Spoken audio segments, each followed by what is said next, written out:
Julian Newman was once the face of teenage basketball flair. Highlight reels of his ball handling and deep shots got millions of clicks. Yet a recent incident on PlaqueBoy Max's streamed pickup run saw him erupt into an on-court incident, overshadowing any talk of skill. The viral footage sparked questions. How did the confident high school star, once projected for big opportunities, end up in public blowups instead of professional success? Julian Newman's basketball journey began long before he set foot on a high school court. As a middle schooler, he became an internet sensation when videos of his flashy ball handling and limitless shooting range circulated on major hoops websites. What's it like being 11 years old, but you play on a high school team? It's a lot of fun. I get to hang out with some of the older kids. The girls love it, and Unlike most young prospects, he didn't grow incrementally under the radar. Instead, Julian leaped to internet stardom practically overnight, with fans labeling him a future star who could score in bunches despite his short stature. That immediate hype also led to intense scrutiny. Defenders wanted to humble him, especially bigger players who disliked the spotlight he commanded. Critics felt that while he had skill, the reality might never match the online frenzy. Still, the raw numbers he posted as a kid were astonishing. People showed up to watch him drop 30 or more points, orchestrating offense with flair, step-back jumpers, and crossovers for highlight reels. His father, Jamie Newman, coached him at Downey Christian School in Florida, making sure Julian ran an offense geared to maximize his skills. With that came a suspicion of nepotism. Some believed he was given free rein to shoot whenever he wanted. Others argued that in terms of pure talent and hustle, he was worth the hype. Either way, the daily spotlight, interviews, reality web series, and a full schedule of practices became normal for Julian. As he edged closer to adulthood, the question was always, can he handle bigger, stronger competition? Collegiate offers didn't flood in as many had predicted. Instead, interest from top DI schools was lukewarm, with some coaches claiming his style was too flamboyant and not translatable to high-level team basketball. Julian took the independent route, focusing on brand building via social media, personal merch lines, and open-run events. PlaqueBoy Max, known for organizing edgy, unscripted basketball live streams, has a gift for showcasing talented players, social media personalities, and even celebrities in intense matchups. His events blend hoops action with reality TV drama, often featuring star guests from the rap world or online streaming culture. The environment is both laid back and volatile, as the games sometimes cross the line from competitive to chaotic. Julian Newman was a perfect fit for such an event. Small in stature, big on showmanship, and never one to back down from trash talk. In the lead-up, viewers anticipated fireworks. Julian's flamboyant style, combined with the random mixture of personalities, hinted at potential drama. This wasn't a typical open gym. Cameras rolled at every angle, capturing raw audio from players and spectators. The crowd encompassed hype beasts, star chasers, content creators, and even well-known influencers who fed the atmosphere with cheers, jeers, and on-the-spot commentary. The event took place at an indoor court equipped with streaming technology for high-quality coverage.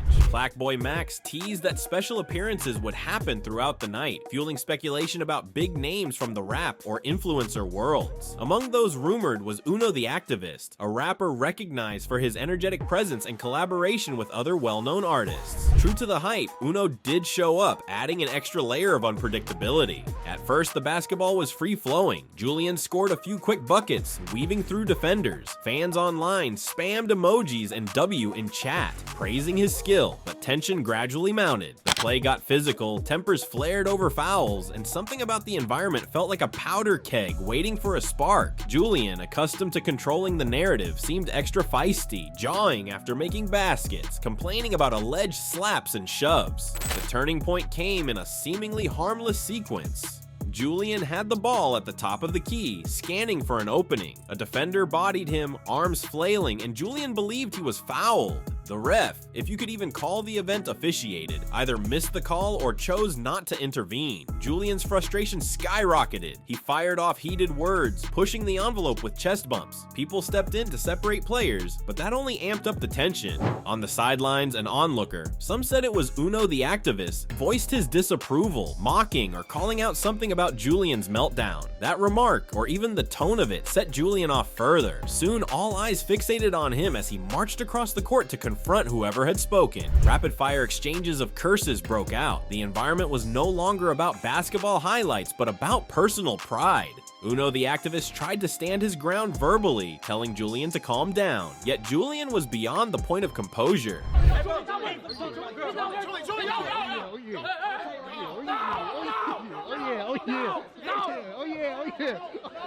The initial meltdown turned into an in-your-face standoff. Meanwhile, cameras zoomed in. I can't break up different fights! I can't break up different fights! Chill, my nigga! Bro, this shit Chill! freaking, bro. Exactly. What did I walk into?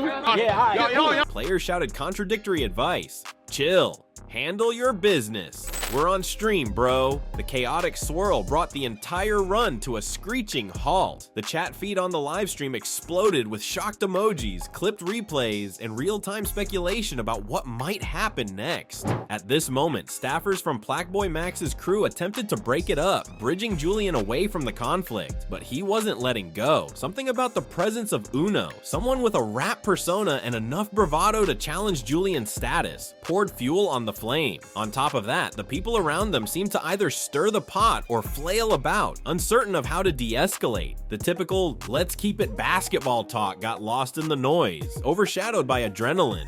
For his part, Uno the activist wasn't the night's primary star heading in. He's best known for his music and lively performances, not pick-up hoops drama, but after the tension escalated, his presence loomed large. Initially, he'd been on the sidelines, chilling, possibly hoping to cameo in the run or just network. Yet as the altercation grew, Uno found himself in the crosshairs.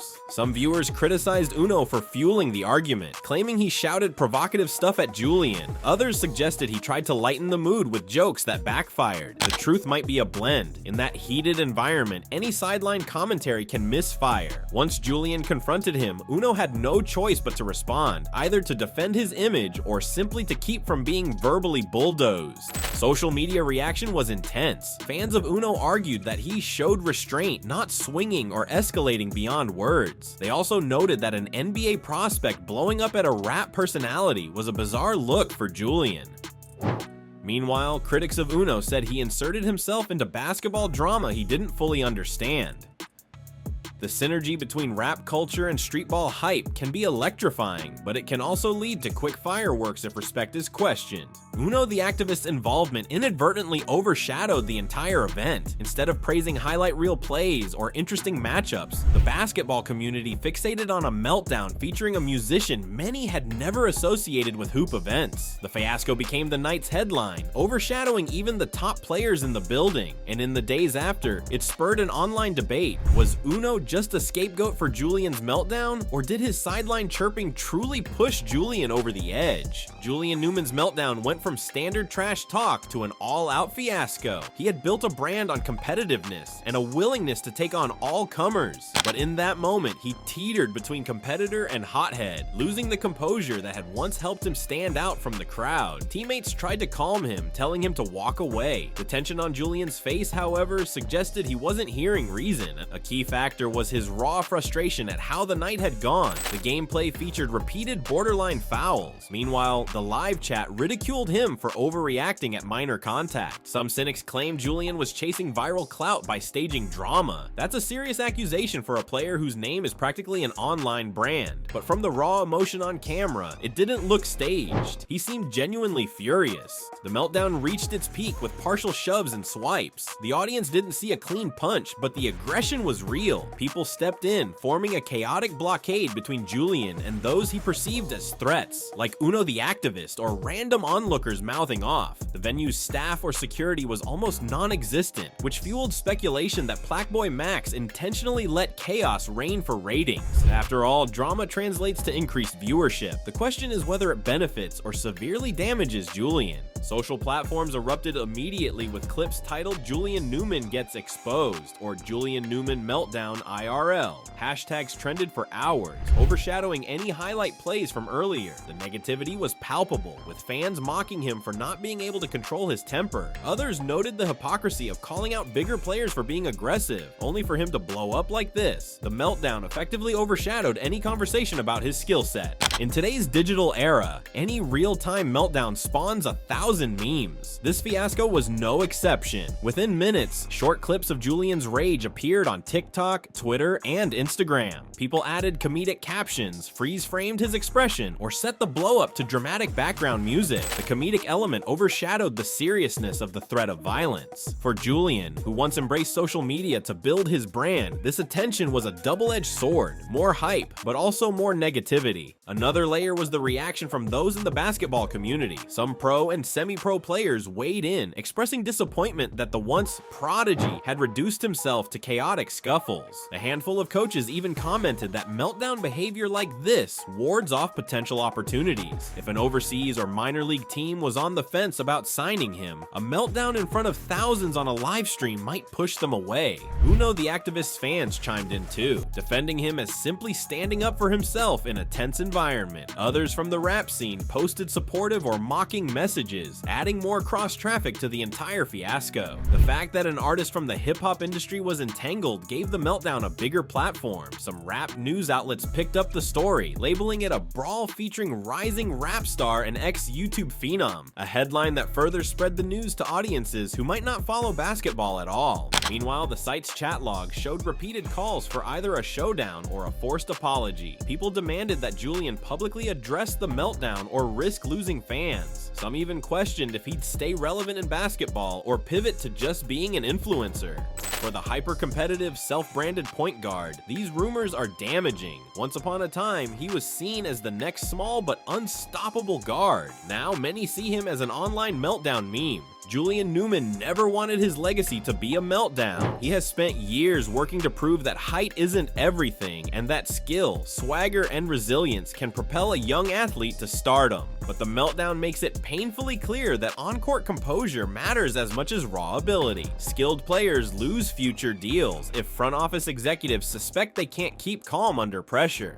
Going forward, Julian may need to do more than just post highlight tapes. He might have to demonstrate real personal growth, apologizing or showing humility. Often, the road to redemption for viral meltdown moments is a public demonstration of contrition, be it on social media or in an official statement. He has to reassure prospective teams, sponsors, or fans that he's not a liability. If brand collaborations sense drama, they might back off. A meltdown that garners negativity is the last thing a sneaker or apparel brand wants to attach its name to. As for the basketball side, the meltdown overshadowed any talk about his actual performance or potential. If he wants a shot at a serious league, like a G League team or an overseas pro opportunity, he'll have to prove this meltdown was a fluke. Maybe that means adopting a calmer approach in future open runs or skipping high drama events that feed off confrontation. Another angle is picking a formal league or environment where the structure is stricter and fights or outbursts aren't tolerated. A well-run league with solid officiating might help Julian channel his energy more productively. Julian Newman's path was never going to be simple, but no one expected a public blow-up with a crowd that included Uno the activist. His meltdown at PlaqueBoy Max's event showed that even top-tier skill can get lost in chaotic drama. Will he learn from this or succumb to the negative spotlight? Share your thoughts below and remember to visit Hoop Hype for exclusive basketball merch. Thanks for watching and see you on our next video shown on screen.